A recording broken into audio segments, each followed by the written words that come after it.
I have a family emergency. You gotta call your job. I got a family emergency. You gotta call your love interest. I gotta have a family emergency. I'm feeling high. Hey everybody, welcome to the Joya channel. I am Joya and I'm so glad that you're here with me. If you clicked on this video is a video about life hacks on how to deal with difficult family members. I know the buzzword right now is toxic family members. I'm actually doing this video fresh off of a conversation with a family member about another family member who has caused a lot of trauma and turmoil and just incidents in your life. You know, you have that one family member where it's like, I have a family emergency. You gotta call your job. I got a family emergency. You gotta call your love interest. I gotta have a family emergency.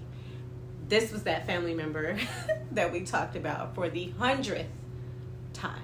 You know what? I get it. Family is the universal equalizer. It doesn't matter if your family is huge and you have like 21 cousins, or your family is small and it's just your immediate family, you and your mom, and maybe a distant aunt. We all deal with family issues, family incidents, because no one's family is perfect.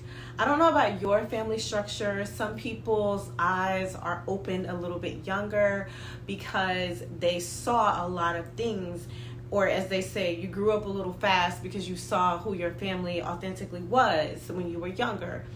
Other families, like my family, you're shielded from that. And you don't really learn the family secrets until you're much older. So that's kind of what I'm dealing with a little bit in my family, but this video is to help you. So honestly, I could go on and on about my family drama. I think we all can. But this video is a life hack for you to deal with difficult family members and maintain your peace and go after your goals and show up for work and show up in your life as the main character, because we are the main characters over here. That is what this video is about. Now, this life hack won't work for everyone because family situations and family problems are very complex. They're nuanced. They have many different pieces and roots and stems. But I hope that some of the things that I drop in this video will help you to be able to maintain and sustain the balance in your life, to keep you being you, so you won't be sucked into all of the drama that's going on with the family and you become a toxic family member to someone else. So the first thing I really want folks to understand is, and the awarenesses that we should come to, and this is what this life hack is about, awarenesses. Everyone has family drama.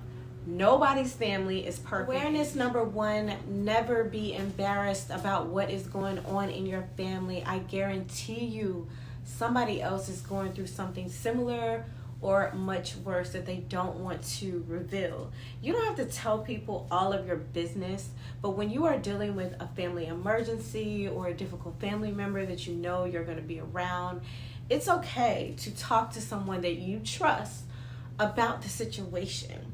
Someone who understands that everyone has family issues and family problems. I think the first thing, almost like AA meetings, is admitting that you have issues in your family, admitting that your family is not perfect. That is something that I did years ago that has helped me deal with difficult family members and difficult family situations. No one's perfect. Everyone is dealing with it. Awareness number two, understand that your family members are people too. Just like your friends, just like your coworkers, just like people you meet on the street, just like people you see on crime shows. Those people are in somebody's families too. That annoying coworker who always seems to sabotage you, they are somebody's cousin, sister, aunt. So you have to understand that just like there are people in the world that are difficult, your family members are difficult as well. Just because you are blood, that does not mean that things are just going to magically come together and you guys are going to have an awesome relationship. Every relationship takes work. A romantic relationship, a friendship, a business relationship, they all take work. And if folks are not willing to put in the work, it is your choice to be in fellowship with your family members. There are certain family members who were jealous of you as a child. When they grow up, that jealousy festers. And sometimes that jealousy manifests as they don't want to be around you and they don't know why. Or they're always talking down to you. You don't want to be around that energy. Just like you wouldn't want to be around coworkers, just because you guys have the same grandmama and them, that does not mean that you have to be in community with them. There's something that the LGBTQIA community, particularly Black LGBTQIA community, does that I love, and they call it family by choice. And it just talks about how certain members of the community who were gay or transgender or non-binary were ousted by their family members, and they created a family. Sometimes you have to do that. There's this meme that I recently saw where there were a lot of kids like laid out on what we call pallets back in the day at, I believe, like a family member's house, and it was so fun. Like the cousins had popcorn and pizza, and we were watching movies. This would traditionally happen like on a Saturday or a Sunday before church. And it's such a nostalgic time with your cousins.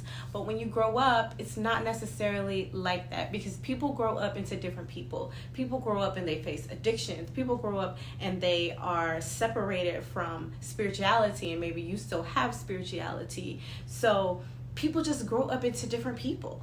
And you have to choose to be in relationship with a family member. And you should not feel bad if you have grown to a level that another family member has not grown to. Does it mean you don't love them? No. Does it mean that you treat them badly or wish bad upon them? No. What you're saying is we are in two different time and spaces in life. I am here, you are there. We are not on the same street. We are not even in the same neighborhood. Hell, we probably not even in the same city. And that is okay. So awareness number 2 is definitely understanding that your family members are just regular people that you come in contact with every day. All right, awareness number 3. Take some time to understand that everything is not an emergency to you. It may be an emergency to one family member, but it may not be an emergency to you. This is why we have things like second cousin removed. That second cousin removed, third cousin removed is there for a reason. Of course, it explains your relationship to your kin, but psychologically, it helps you to understand that you may not be as close to the problem as you feel you are. Some things are just not your issue. Some things are just not your problem. And you shouldn't feel guilty about not reacting to things that are simply just not an emergency to you. Prioritize the things that are emergencies to you. Family members that are close to you. Family members that have invested in you. Family members that keep working for you all to be in relationship. They keep the communication going. They remember little small things about you. That is a priority for you. I'm sorry if you just had an awakening. But family members who haven't talked to you, family members that can barely remember your first child's name, family members who haven't talked to you in 5 years and they are perfectly okay, posted on Facebook, posted on Instagram, traveling and living the life. When they have an emergency, you can pray for them.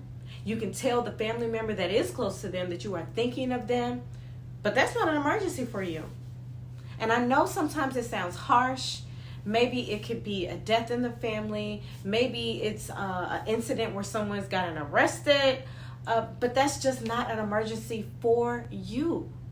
You can show up for your family in a very respectful way, but you don't have to internalize trauma that is not yours. And that has been like my number 1 life hack as I've been growing up. And some people who are watching this video probably already do this. This video is for the people who really struggle with difficult family members. I know some of us have cut family members off a long time ago and we just have not looked back. But this video is for the people that kind of struggle with dealing with family members and they feel that they are always at a beck and call for a family member. And yes, this family member can even be your mother or your father. So number 4 is something that you should absolutely do at the last end. This is almost relationships that are unsalvageable. I don't like to say that because I'm a Christian and I believe in grace and mercy and people forgiving others. But you can forgive from a distance. Awareness number 4 is cut them completely off. Cut them off. And I say this looking dead in your face. Sometimes cutting people off is necessary for your peace, for your sanity, and for your safety. Cut them off. If you have a family member that has threatened your life, who has harmed you physically, verbally, spiritually, cut them off. Even if you have to cut them off just for a short amount of time, whether it's 6 months, whether it's a year, cut them off. Don't go where they're going to be. And this is not running away from the problem. This is protecting your peace. And yes, sometimes that means that you are not coming to the Christmases and Thanksgivings and Easters and Sunday dinners. I've lived in 4 different states and 6 or 7 different cities. And in all of those cities and states, I've developed what I call pseudo family members. And I encourage you to do the same thing, especially if you feel that you have difficult family members. And even if you don't, pseudo family members, faux family, helps you to build that unit and build that community in the absence of your real family members, who may be a little challenging, maybe a little toxic, maybe harmful. Sometimes you have to cut them off. So I hope this video helped you deal with difficult family members. This life hack has certainly helped me. This may even be a part 2. These are just some of the things that I've done to maintain and sustain my peace. I hope this video helped you, and I hope you have an open heart and an open mind to receive it.